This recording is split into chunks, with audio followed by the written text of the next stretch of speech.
In the most recent version of Blood, I believe it was published last week, we presented our data on Umbralisib, which is a next-generation PI3K inhibitor specifically studied in patients who are intolerant to either a BTK inhibitor or a prior other PI3K inhibitor. So this was a phase 2 multi-center study specifically trying to address the question of intolerance.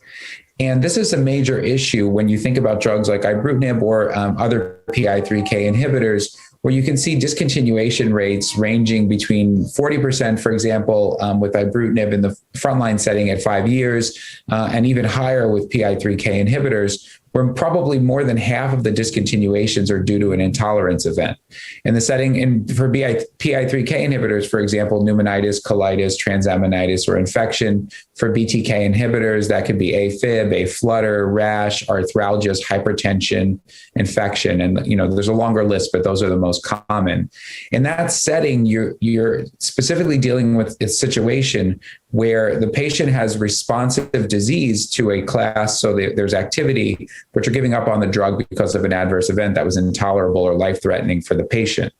So the study we conceived was trying to use Umbralisib in the situation of intolerance to potentially continue on a line of therapy, specifically inhibiting B-cell receptor signaling without the need to switch to other classes of drug.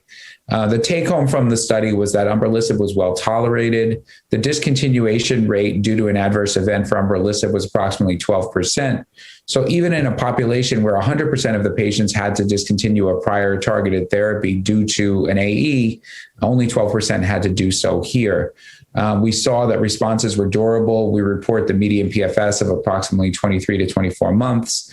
And so this does appear to be a reasonable option in terms of sequencing to go from, for example, ibrutinib to Umbralisib or idelalisib to Umbralisib to continue a response for a patient in the setting of intolerance and not resistance.